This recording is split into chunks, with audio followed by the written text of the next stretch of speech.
Not started up yet. Still not started up yet. Oh, there we go.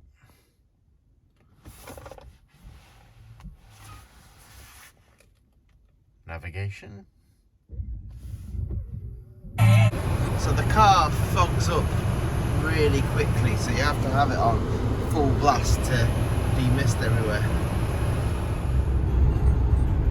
Hello guys and welcome back. So today we're doing a bit of a road trip to Sunderland, and I thought I'd include a family review of the family bus of this MG, which is now, like I said before in the other video, is 3 years old.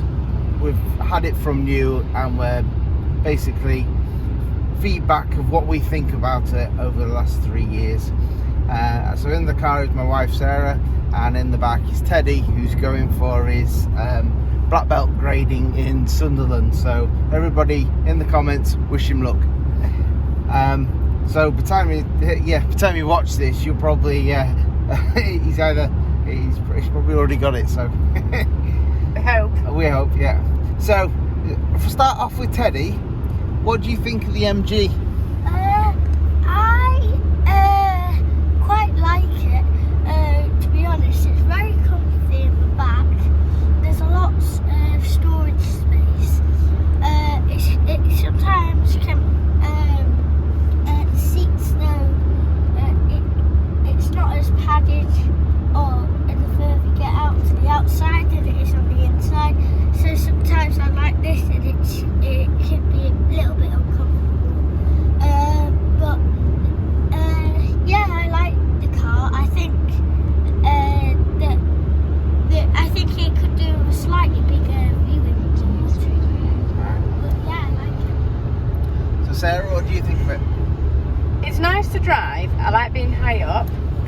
It is quite high. The ride height is not quite as high as a Range Rover, but you've got that sort of height feel, haven't you? You have. I like that. The seats are very comfortable. The interior is nice because it's a special model, which we got.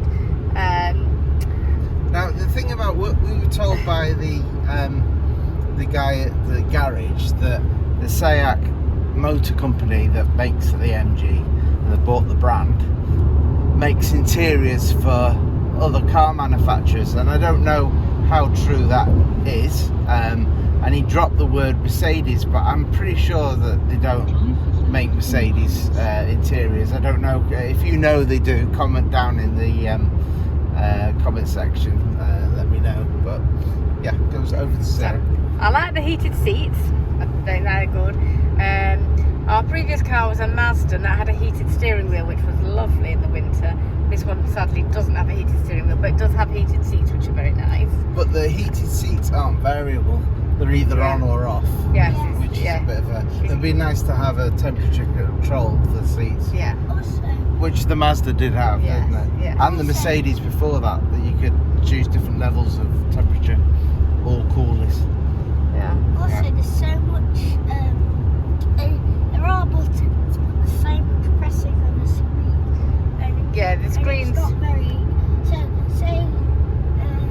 The infotainment system is hopeless. Yeah, it can take ages, then suddenly it just turns off mid-journey. Don't know why. And just get a blank screen. That's bizarre. And I don't like the fact that all your heat controls and everything is done through the screen. You have some shortcut buttons here, but it only takes you to a certain part of the screen. But it's so laggy. It takes a few seconds to go in between the screens, and it's. I'm hoping that the newer 3 years down the line they've improved the infotainment system, because it's the worst one I've ever come across. I mean, like going from sat nav here to press the button there to going back to sat nav, and then go back to radio. See, it's not instantaneous. There's a bit of lag in it.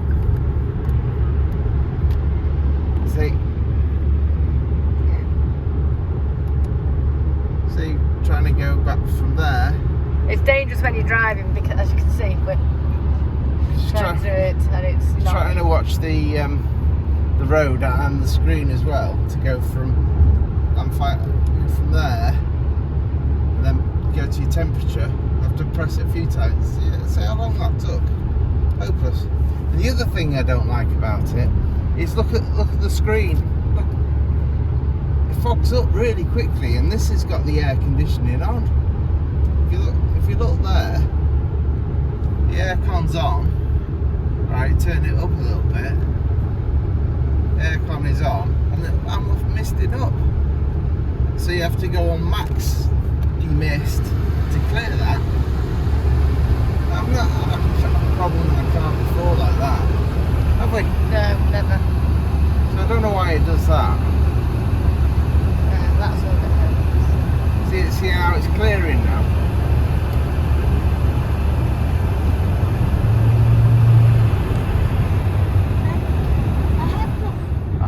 So, I think it was a year and a half old after having it.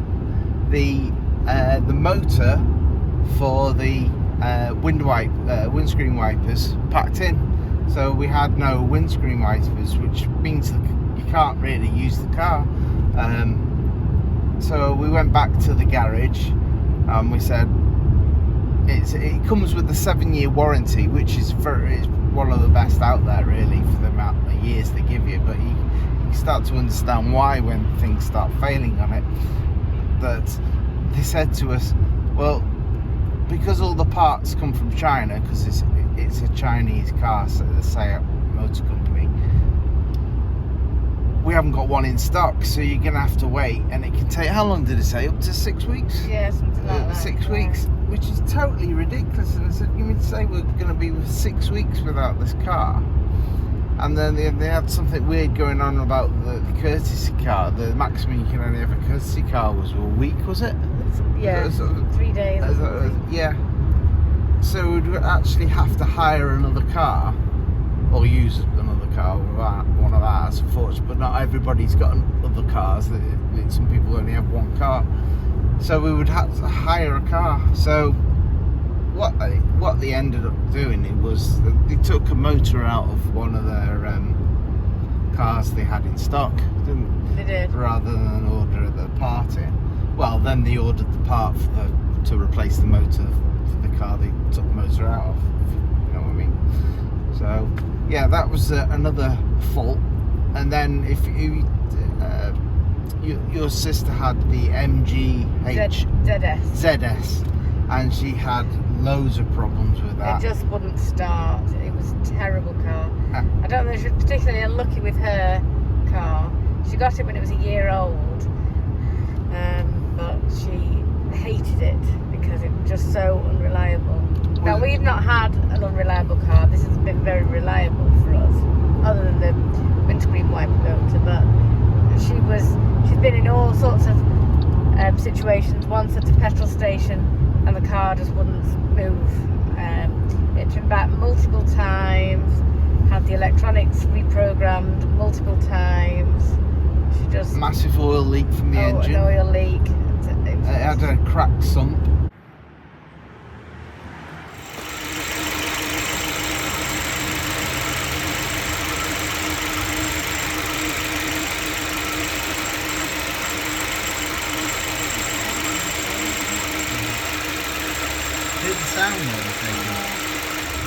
And I'm sure the head gasket went on it as well. Yeah, it was terrible.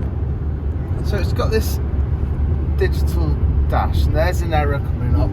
Caution, the front radar doesn't work. The lane assist is intermittent from working, going on and off. The other thing is, it says we're on the motorway. It says the sat-nav says it's 70 mile an hour, but the dashboard keeps flashing. I don't know if you can see that on the camera. It keeps flashing 40 miles an hour on it, which is annoying. I don't know if you can see that from angle because I can't touch the camera. Possibly can't see it from there. But trust me, it's a symbol keep flashing 40 miles an hour, and we're clearly on a 70. So yeah, it's got a few A few gremlins, this car, electronic gremlins. Some nice scenery over there though.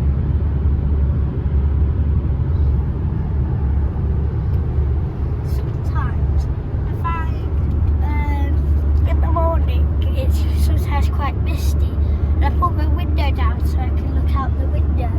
And sometimes the window just maybe suddenly stop, and then I'll keep on holding it down, and it'll start again. And it doesn't always clear the window either, so that's another thing. Only little videos.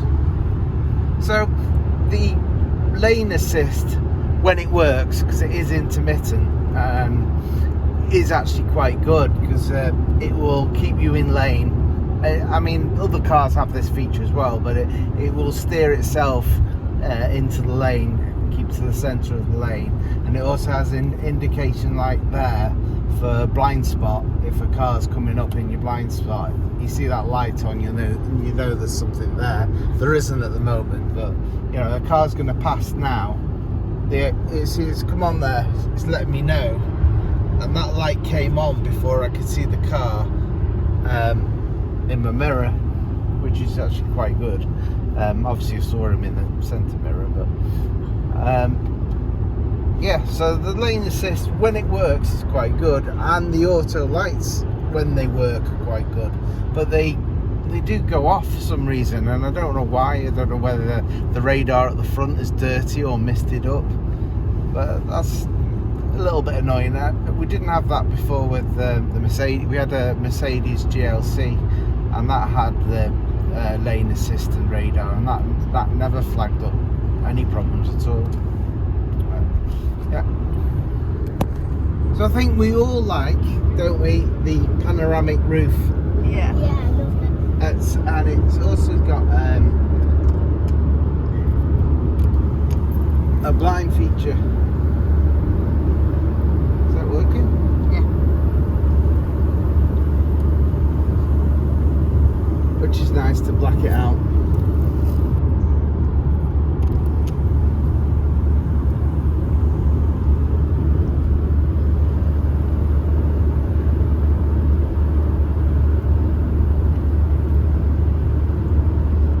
The roof or opens as well. Good. It's got a nice little wind deflector there as well. Don't know if you can see that.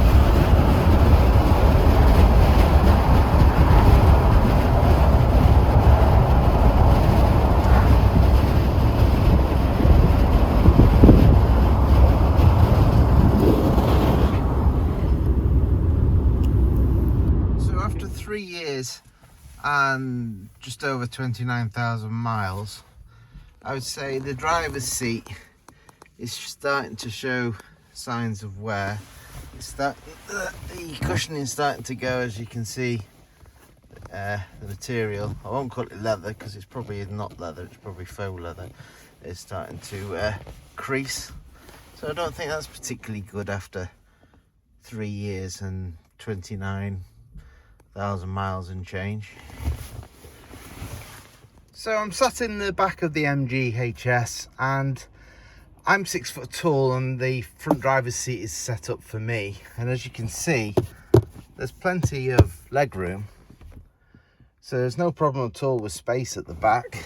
You get extra storage compartments at the back of the chair, you get ventilation for the aircon, 2 USB ports. You get a pull down centre armrest with quite a nice brushed metal finish to the cup holders, although the cup holders seem a little bit narrow to me, so I'm not sure what you would get in there other than a small bottle of water. There's an extra storage compartment, move the clutter out the way, so yeah, that's quite handy. There's no fold down compartment for skis, so that's a little bit of a disappointment.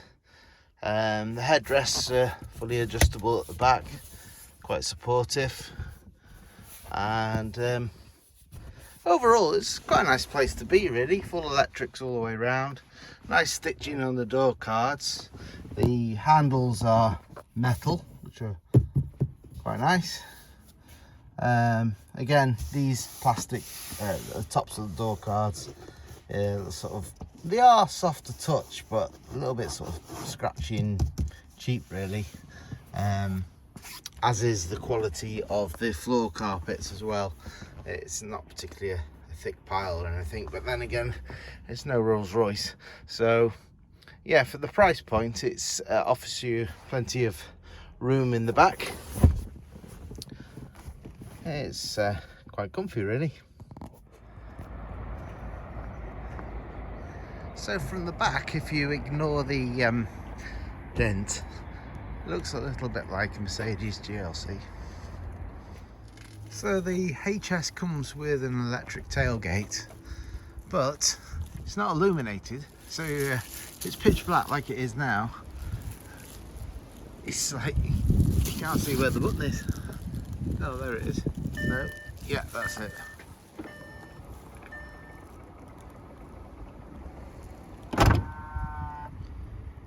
So my other gripe with the car is it's got a fairly big boot, but when you're trying to get your shopping, it's got a rubbish light. Look at that. Why can't they put a light on this side? There's nothing. So one side's lit, the other side's in darkness. So that's another gripe with the car. So this car is fitted with automatic headlights, and as you can see, it's got a little light with this. There you go, it's just come on with an A in it. And what that does is it's automatic lights like that, they come on, but they also toggle between dip and main beam.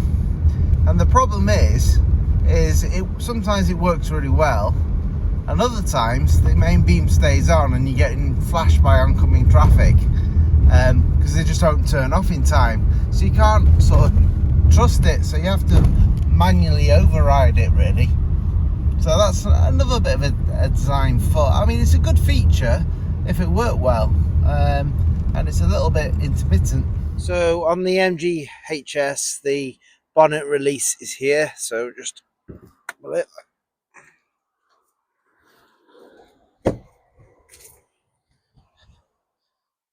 And trying to do this with one hand.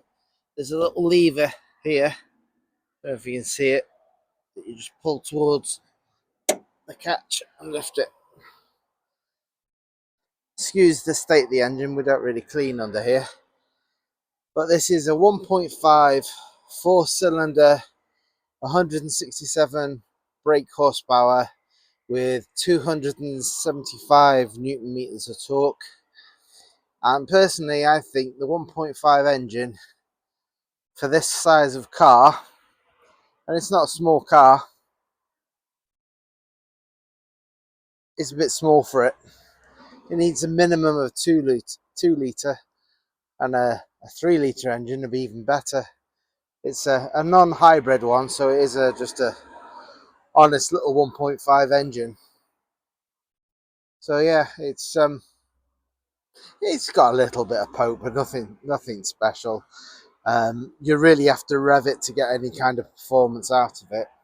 And if I show you this little feature in it,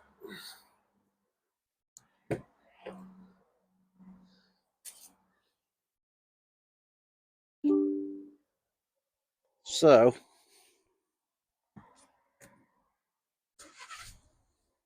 I do think the car is underpowered with the 1.5 engine. There's a number of settings, like it's on normal mode at the moment, and you really have to rev it. It's really sluggish, which I'll show you in a minute when we go for a drive on takeoff. The sport mode, it hangs onto the gear and revs it higher, so you do get some kind of an improved performance. And then you have the custom, where you can sort of configure your own settings. The eco is totally hopeless. It's in fact to the point where I think it's almost dangerous when you need to get yourself out of trouble quickly. It just hasn't got the power, so I just don't bother with that setting. But But if you go to sport mode, and then you go to super sport, if it focuses on that, press super sport mode. Now that gets a bit more exciting. You will get more exhilaration, but I say it's not that impressive. It's only a 1.5 engine, but I can show you in a minute. It's pretty good for the size of car, because it's a heavy car. So it weighs about 1,775 kilograms. So it's not a particularly light car, although it's not as heavy as an EV, because it's only just a normal aspirated engine, which, because they're fairly new, there isn't many reported problems with the engine. It's more electrical gremlins really that we've found with it, and obviously the windscreen wiper motors packed in, so that wasn't good. So yeah, let's go for a drive. So the car's definitely got a turbo lag, so if I suddenly put my foot down and it kicks in, it's not instantaneous, but it's got a super sport button, so that should reduce the turbo lag. No, it's still pretty laggy even in the super sport mode. Alright, so we'll do 0 to 60.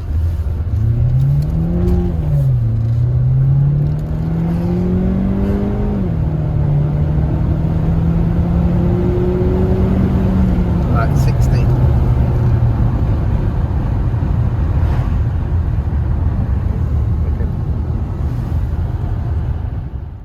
So if you made it this far to the end of the video, this is our final verdict on the MG Would we buy another one?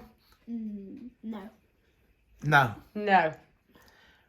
What are our biggest gripes about the car? Quite a few. I don't think the wiper motors should have packed up after only two and a bit years of ownership. Now it's like 3 years we've owned it. The actual touch screen is so slow and unresponsive, And then just turns itself off for no reason. Yeah. And then you're left without any heating controls, sat nav or radio. Or we went somewhere and we were trying to get the sat nav and it was just like that. And the lane assist as well, and it also has assisted braking.